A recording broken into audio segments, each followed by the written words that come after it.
Hi friends, இன்றைக்கி நம்ம என்ன செய்ய போகிறோம் அப்படின்னா தக்காளி சாதம் செய்ய போகிறோம். தக்காளி சாதம் செய்ததுக்கு ஒரு 7 தக்காளி, சின்ன சைஸ் தக்காளி 7 தக்காளி எடுத்து வச்சுருக்கேன். மீடியம் சைஸ் பல்லாரி 3 பல்லாரி எடுத்து வச்சுருக்கேன்.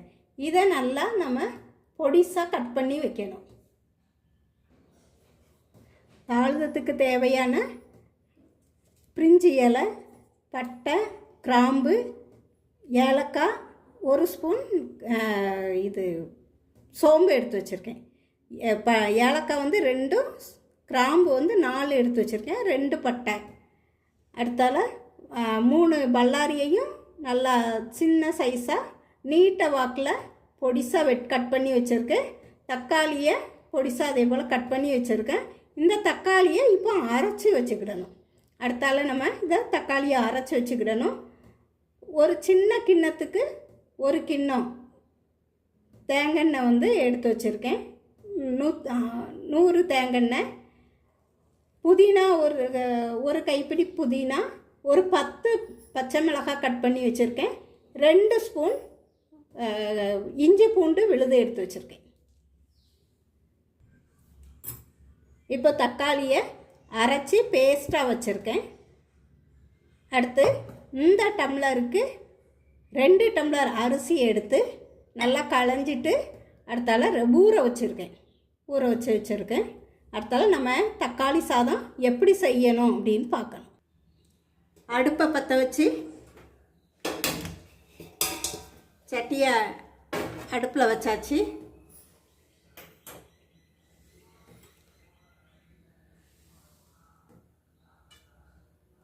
இப்போ இந்த தக்காளி சாதத்துக்கு தேவையான தேங்காய் ஊற்றுது.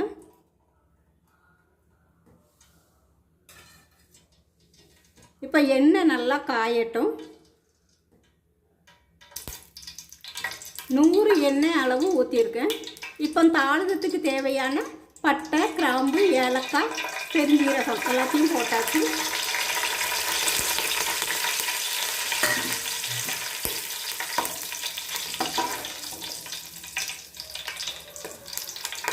இப்போ வெட்டி வச்சுருக்க பச்சை மிளகாயும் போட்டுவோம். நம்ம காரத்துக்கு பச்சை மிளகாய் மட்டும்தான் சேர்த்தோம். வேறு பச்சை மிளகாவும் இஞ்சி பூண்டு காரம் மட்டும்தான்.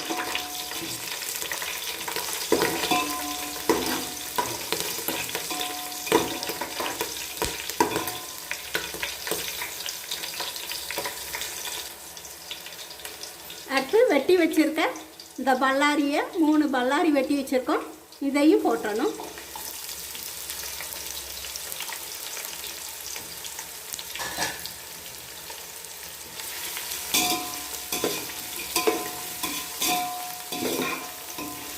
இதை நல்லா வதக்கி விடணும். இப்போ இது பிரியாணிக்கு வதங்குற மாதிரி ரொம்ப வதக்க வேண்டாம். மீடியமாக பாதி அளவு பொன்னிறமாக வாரது வரைக்கும் நல்லா வதக்கி விட்டால் போதும். இப்போ பாருங்கள், லைட்டாக நிறம் மாறி இருக்கு. இன்னும் ஒரு 5 நிமிஷமாவது நல்லா வதக்கி விடணும். அப்போ தான் நல்லா பொன்னிறமாக மாறும். இன்னொரு 5 நிமிஷம் ஆகணும்.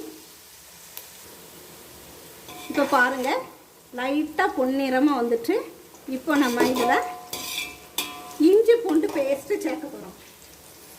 இந்த ஸ்பூனுக்கு 2 ஸ்பூன் இஞ்சி பூண்டு பேஸ்ட்டு சேர்க்கேன்.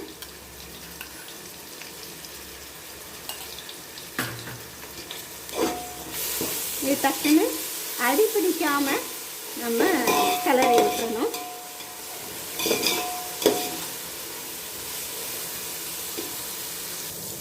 இப்போ எடுத்து வச்சிருக்க புதினாவையும் சேர்த்துருக்கோம். புதினாவும் லேசாக லைட்டாக வதங்கணும். இப்போ நல்லா புதினா வதங்கிட்டு இப்போ தக்காளி இதோட சேர்த்து விடணும். தக்காளி சேர்த்து கொஞ்சம் நல்லா வதக்கி விடணும்.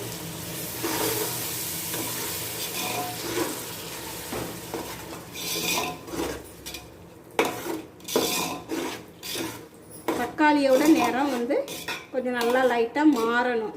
மாறுறது வரைக்கும் ஒரு 5 நிமிஷம் தக்காளியே வதக்கணும். இப்போ பாருங்கள், தக்காளி வந்து கொஞ்சம் நிறம் மாறி இருக்கு. இந்த கிரேவியோடு சேர்ந்து எண்ணெய் பிரிஞ்சு வந்து நல்லா வதங்கி இருக்கணும். இன்னும் ஒரு 3 நிமிஷமாவது ஆகணும். 3 நிமிஷம் ஆனதும் நம்ம அடுத்தால மசாலா சேர்க்கணும். இந்த கிரேவிக்கு தேவையான அளவு இதுக்கு இந்த ஸ்பூனுக்கு 1 ஸ்பூன் உப்பு சேர்க்கேன்.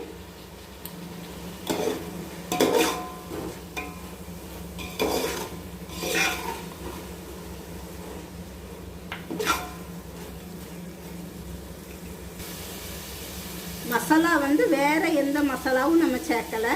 மஞ்சள் பொடி மட்டும்தான் நம்ம சேர்க்கோம். காரத்துக்கு பச்சை மிளகாவும் இஞ்சி பூண்டு பேஸ்ட் அந்த காரமும் தான் இந்த தக்காளி சாதத்துக்கு இருக்கும்.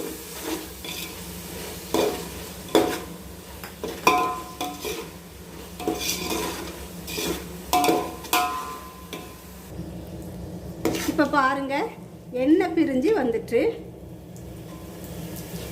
இப்போ நம்ம தக்காளி சாதத்துக்கு தேவையான தண்ணி ஊற்றணும். இந்த டம்ளருக்கு 2 டம்ளர் அரிசி எடுத்திருக்கேன். நார்மல் அரிசி தான் எடுத்திருக்கேன், சாப்பாட்டு அரிசி. அதனால் தண்ணி வந்து குக்கர்லேயும் வைக்கல, பாத்திரத்தில் வச்சுருக்கிறதுனால 3 மடங்கு தண்ணி நம்ம சேர்த்துக்கிடுவோம். 2 டம்ளர் அரிசிக்கு 6 டம்ளர் தண்ணி சேர்த்துக்கிடுவோம்.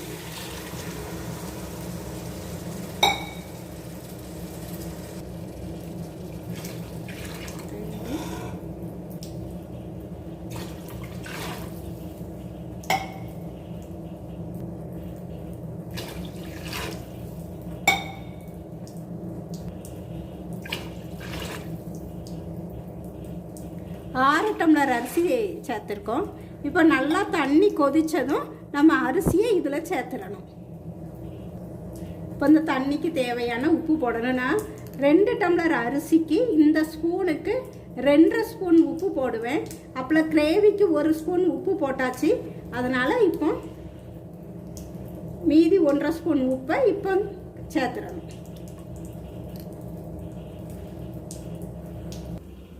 தண்ணி நல்லா கொதிச்சுட்டு மசாலா நல்லா ஒரு 2 நிமிஷம் வந்து நல்லா கொதிக்கட்டும். அப்போ தான் இந்த தண்ணியில் நல்லா மசாலா சேரும். நல்லா கொதித்ததும் 2 நிமிஷம் கொதித்ததும் அரிசியை நம்ம இதோட சேர்த்துக்கிடணும்.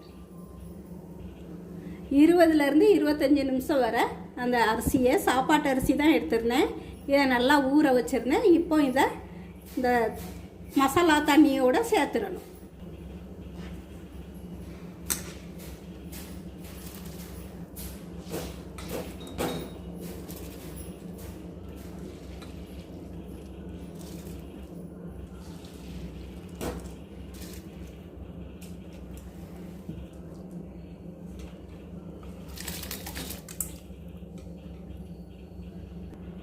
இப்போ அரிசி சேர்த்தாச்சு. இப்போ நல்லா அரிசி கொதிக்கிறது வரைக்கும், தண்ணி கொதிக்கிறது வரைக்கும் நம்ம இதை ஒரு மூடி வச்சிடணும். தட்டு வச்சு மூடி வச்சிடணும். பாருங்கள், நல்லா அரிசி வெந்துகிட்ருக்கு. இன்னும் நல்லா வேகணும். அது வரைக்கும் நம்ம நல்லா வெயிட் பண்ணுவோம்.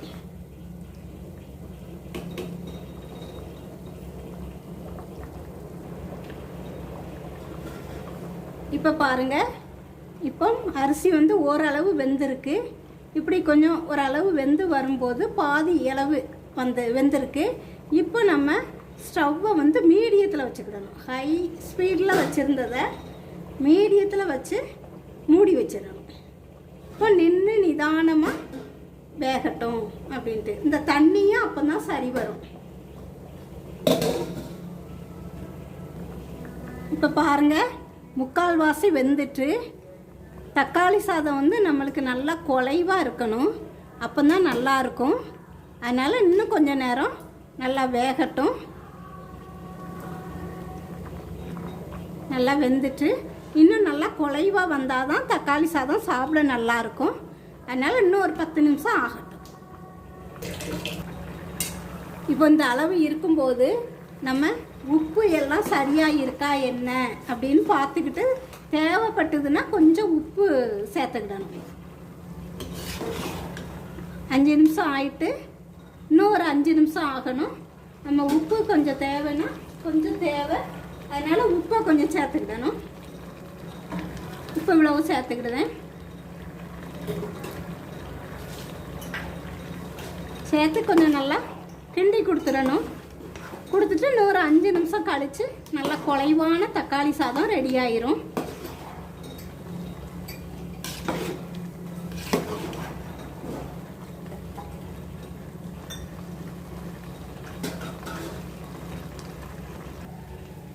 இப்போ சுவையான தக்காளி சாதம் ரெடி ஆயிட்டு, நல்லா குழைவான தக்காளி சாதம் ரெடி ஆயிட்டு, இப்போ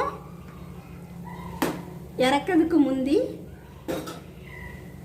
கொஞ்சமாக சர்க்கரை, இந்த தக்காளி சாதம் வந்து நல்லா டேஸ்ட் எடுத்து கொடுக்கக்கூடியது இதுதான். கொஞ்சமாக சர்க்கரையை வந்து இதில் கலந்து நல்லா கிளறி விடணும்.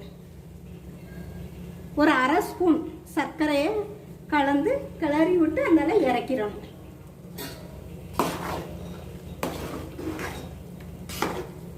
நீங்களும் சேர்த்து பாருங்கள், நல்லா டேஸ்ட்டாக இருக்கும். இதே மாதிரி உங்கள் வீடுகளில் செய்து பாருங்கள். நல்லா டேஸ்டான தக்காளி சாதம் ரெடி ஆயிட்டு. நம்ம சேனலை சப்ஸ்கிரைப் பண்ணுங்கள், ஷேர் பண்ணுங்கள், லைக் பண்ணுங்கள்.